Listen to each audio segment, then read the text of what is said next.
Hari ini resmi lagi kami melaporkan tindakan tidak respon atau kecurigaan memihak yang dilakukan oleh Polres Pelalawan CQ Reskrim Polres Pelalawan terkait laporan kami, yaitu pengerusakan kantor Pemuda Batak Bersatu yang merupakan milik saya sendiri, ya, yang saya beli di 2021 dan saya bangun langsung, ya kan.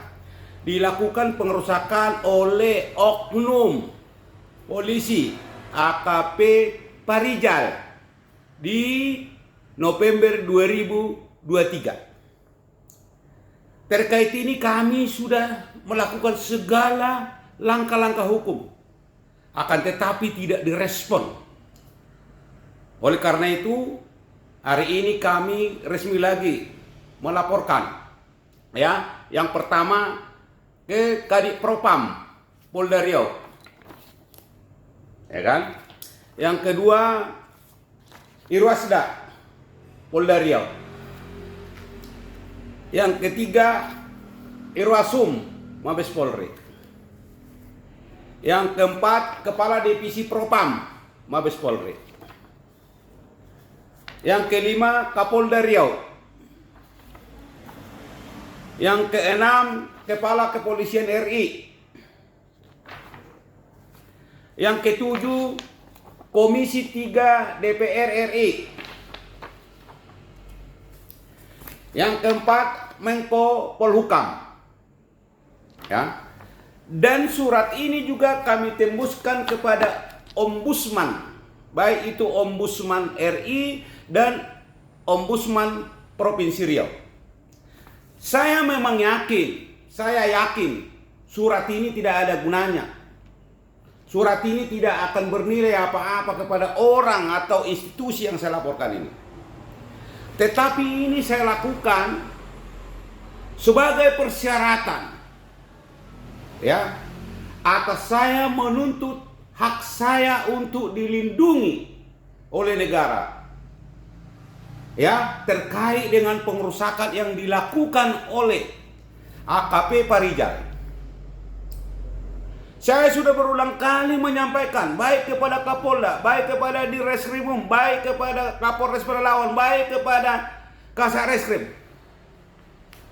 Tidak ada hubungannya dengan sengketa antara Parijal dengan Darwis T, ya kan?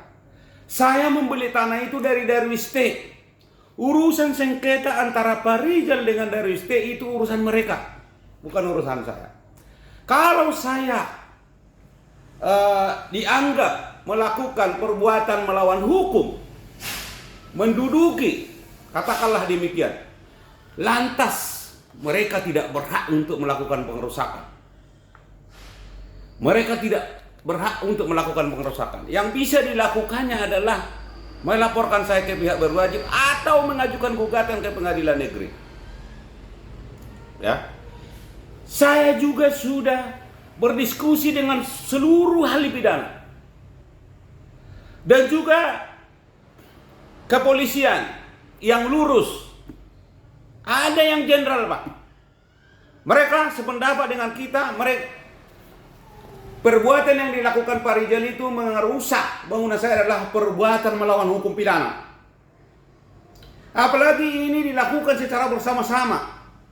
Pertanyaannya, apakah 10 orang yang melakukan perusakan itu merupakan pemilik atas tanah itu?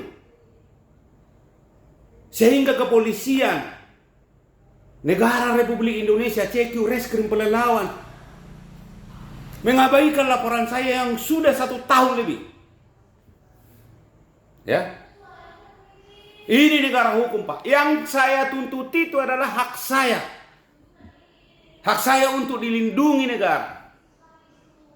Saya bukan minta tolong, tapi saya meminta hak saya atas pengerusakan bangunan. Ya. Jadi, ini saya buat surat ini, Menko Polhukam, Komisi 3 DPR RI, Kapolri, dan Ombudsman juga, ya. Saya yakin ini memang tidak ada gunanya. Tetapi saya tidak mau dipersalahkan ketika saya tidak melakukan ini. Ini sudah kali kedua Dumas. Di samping koordinasi melalui WA, melalui telepon. Jadi jangan sampai saya nanti dituduh tidak mau melakukan koordinasi. Ya. Dugaan saya yang bermain di sini, oknum yang bermain di sini adalah kanit seumur hidup yang ada di Polres Pelalawan. Kanit seumur hidup ini harus diusut, Pak.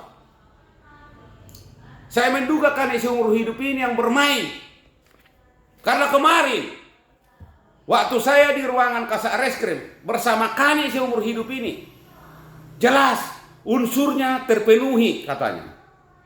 Tapi kita kasihan, Pak, sama pelakunya. Loh, kok bahasa hukum kasihan? Lantas mereka dengan saya tidak kasihan. Harta benda saya yang sudah dirusak oleh para pelaku. 10 orang lah, Pak. Pelakunya jelas. Karena memang pada waktu peristiwa itu terjadi, itu disaksikan oleh polisi. Karena pada waktu itu begitu terjadi pengerusakan itu, saya ketahui, saya langsung laporkan secara lisan ke Polres Pelalawan. Dan anggota reskrim turun. Tapi kenapa tidak ada upaya untuk mencegah? Tapi kenapa tidak ada upaya untuk menangkap? Sehingga berlarut mulai dari November 2023 sampai hari ini belum ada ujung pangkalnya. Ingat, beberapa kali saya pertemuan di ruangan reskrim Pelalawan. Ada kanit seumur hidup di sini menerangkan bahwa ini unsurnya terpenuhi, tapi kasihan dengan orangnya. Kasihan dengan